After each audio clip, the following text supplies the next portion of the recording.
Now the another case is, अगर हमारा functional जो है F X Y Y dash वो इस टाइप से है कि M X Y means M is a function of X and Y plus N X Y Y dash.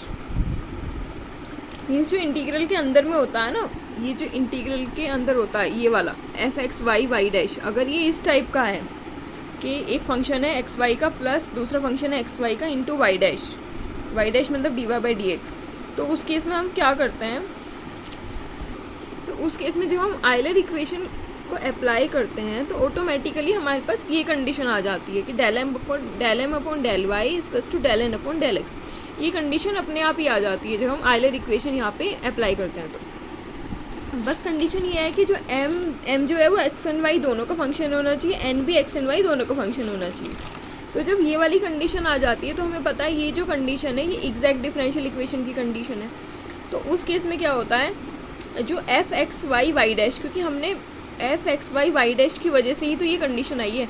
तो ये कोई एक फंक्शन होता है एफ एक्स वाई, उसका एग्जैक्ट डिफरेंशिएशन बन जाता है। तो अब F X Y Y dash की वैल्यू जो हम यहाँ पे रखते हैं, इस वाली इक्वेशन में यहाँ पे रखते हैं डी ऑफ एक्स वाई, तो हमें ये मिलता है कि I Y X equals to D of F X Y, और limit suppose A to B है अगर, तो आई ऑफ वाई एक्स क्या हो जाएगा, अच्छा इसका डिफरेंशिएशन हो रहा है और बाहर से हम इंटीग्रल कर रहे हैं, तो ये तो फंक्शन एज इट इज़ आ जाएगा एफ ऑफ एक्स वाई, लेकिन लिमिट लग जाएंगी, limit upper limit B lower limit A, तो यहाँ पे simply F B minus F A हमारा आंसर हो जाएगा। तो अल्टीमेटली हमारे पास शॉर्ट ट्रिक ये है कि जब भी अगर हमारा F X Y Y dash ऐसा हो कि M X Y plus N X Y Y dash, जहाँ पे m जो है एक्स और वाई का फंक्शन है और n जो है वो एक्स और वाई का फंक्शन है, तो एग्जैक्ट डिफरेंशियल इक्वेशन बन जाएगी, हमारी कंडीशन आ जाएगी। तो उस केस में हमारे पास जो कैपिटल एफ एक्स वाई है वो किसी function small F X Y का एग्जैक्ट डेरिवेटिव बन जाएगा। तो हमें सिंपली उस एफ एक्स वाई को सर्च करके बस F B minus F A करना है। तो F B minus F A करने से जो वैल्यू आएगी वो आएगी आई ऑफ वाई एक्स। तो इस केस में क्या होता है कि इंडिपेंडेंट ऑफ पाथ बन जाता है हमारा एक्सट्रीमल, हमारी जो एक्सट्रीमम वैल्यू होती है, जो ये वैल्यू आई है ये वाली न्यूमेरिकल वैल्यू, ये इंडिपेंडेंट ऑफ पाथ बन जाती है। मतलब चाहे ए टू बी हम किसी भी पाथ से जाएं, जैसे हमारे पास 2 पॉइंट है तो 2 पॉइंट, मतलब ये जैसे हमारे पास 2 पॉइंट हैं किसी प्लेन में, तो इन पॉइंट्स में हम मल्टीपल पाथ से जा सकते हैं, ऐसे भी जा सकते हैं, हम ऐसे भी जा सकते हैं, स्ट्रेट लाइन में भी जा सकते हैं, ऐसे भी जा सकते हैं। तो आप कैसे भी जाइए, लेकिन जो आपका जो ये वैल्यू आएगी ये कांस्टेंट ही आएगी। तो इस केस में हमारी variation problem independent of path बन जाती है। वो डिपेंड करती है केवल एंड पॉइंट्स पे, एंड पॉइंट्स मतलब बी और ए, ये जो एंड पॉइंट है बस इन पे डिपेंड करती है, ये वाला एंड पॉइंट और ये वाला and point independent of path बन जाती है हमारी वेरिएशनल प्रॉब्लम। तो अब तक हमने जो भी पढ़ा है मैं उसको समराइज़ कर देती हूँ। सबसे पहले हमारे पास वेरिएशन प्रॉब्लम होती है, लिमिट होती है x1 से x2 F of X Y Y dash. Condition हमारे पास बाउंड्री कंडीशन होती है Y X one equals to A और Y X two equals to B. तो जो हमारी ईलर इक्वेशन होती है, जो हम एक्सट्रीमल फाइंड करने के लिए ईलर इक्वेशन हम यूज़ करते हैं, वो होती है del F by del Y minus D by D X of del F by del Y dash equals to 0। अगर हमारा इंडिपेंडेंट ऑफ एक्स हो जाए कैपिटल एफ जो फंक्शनल है, तो हमारी जो ईलर इक्वेशन होती है वो हम ये वाली यूज़ करते हैं अपनी कन्वीनियंस के अकॉर्डिंग, जिससे कैलकुलेशन इजी हो सके क्वेश्चन करने में। तो जो इंडिपेंडेंट ऑफ एक्स हो जाता है तो हम यूज़ करते हैं F minus Y dash del F upon del Y dash equals to constant. अगर इंडिपेंडेंट ऑफ वाई हो जाता है फंक्शनल, तो हमारी ईलर इक्वेशन में क्या बचता है, ये वाली टर्म तो 0 हो जाती है, del F upon del Y, हमारा बचता है केवल ये वाला टर्म। यहाँ से अगर किसी फंक्शन का डेरिवेटिव 0 हो रहा है किसी नंबर का, तो वो नंबर क्या रहा होगा, कांस्टेंट। तो यहाँ से इंडिपेंडेंट ऑफ वाई होने पे हमें जो ईलर इक्वेशन हम यूज़ करते हैं क्वेश्चंस को इजी करने के लिए, वो हम करते हैं del F upon del Y dash equals to constant. अगर हमारा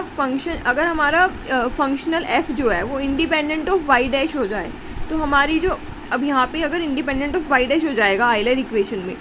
तो ये तो 0 हो जाएगा। जब ये 0 हो जाएगा तो ये पूरा 0 हो जाएगा। तो हमारे पास क्या बचेगा, केवल del F upon del Y equals to 0। Del F upon del Y equals to 0 होने पे हमारे पास मीनिंगलेस, हमारे पास वेरिएशनल प्रॉब्लम मीनिंगलेस हो जाती है। मीनिंगलेस होने का मतलब ये नहीं है कि हमें कि हमें एक्सट्रीमल नहीं मिलेगा। मीनिंगलेस होने का मतलब है कि यहाँ पे ऑर्डिनरी डिफरेंशियल इक्वेशन नहीं बन पाती है जिसको हम सॉल्व करेंगे बाउंड्री वैल्यू कंडीशन लगा के या कुछ भी करके हम उसे सॉल्व करेंगे, वो बन ही नहीं पाती है। अगर डेल एफ अपन डेल वाई करने से हमारे पास वाई इक्वल्स टू कोई कर्व आता है और वो कर्व बाउंड्री वैल्यू कंडीशन को भी सेटिस्फाई कर रहा है, तो हम बोलेंगे कि हाँ वो एक्सट्रीमल बन गया। लेकिन हमारे पास अगर कोई कर्व ऐसा आता है वो बाउंड्री वैल्यू कंडीशन को सेटिस्फाई नहीं कर रहा है क्वेश्चन में, तो हम बोलेंगे कि हमारे पास नो एक्सट्रीमल है। अगर हमारी बाउंड्री वैल्यू प्रॉब्लम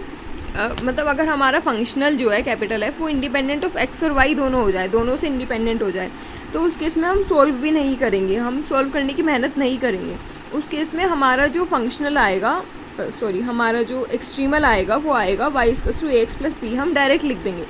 मतलब कैपिटल एफ को ऑब्जर्व करने के बाद पहले हम देखेंगे अगर वो वाई और एक्स दोनों से इंडिपेंडेंट है तो हम उसके लिए कैलकुलेशन नहीं करेंगे आइलर इक्वेशन यूज़ करके, हम डायरेक्ट आंसर लिख देंगे Y equals to X plus B is our extremal. अब जो केसेस हैं सॉल्यूशन किस टाइप का हो सकता है, यूनिक सॉल्यूशन भी हो सकता है, इनफाइनाइट सॉल्यूशन भी हो सकता है, नो सॉल्यूशन भी हो सकता है, वो डिपेंड करता है कि हमारा क्वेश्चन किस टाइप का। अगर हमारे क्वेश्चन में हम जो कांस्टेंट है, जैसे यहाँ पे कांस्टेंट मान लो Y equals to X plus B, ये हमारा एक्सट्रीमल आया, तो यहाँ पे दो कांस्टेंट है ए और बी, अगर दोनों को ईजिली फाइंड कर पा रहे हैं देन यूनिक सॉल्यूशन। अगर दोनों में से अगर कुछ वियर्ड सी कंडीशन आ रही है जैसे 1 इक्वल्स टू 0 जो कि एब्सर्ड कंडीशन है मैथमेटिक्स में, तो हम बोलेंगे कि नो सॉल्यूशन। और अगर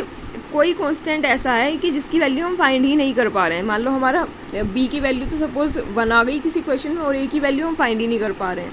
तो हम ऐसे सॉल्यूशन लिख देंगे Y equals to X plus 1, B की वैल्यू 1 होगी और ए की जगह ए ही लिख देंगे, तो हम बोलेंगे ए के पास इनफाइनाइट चॉइसेस हैं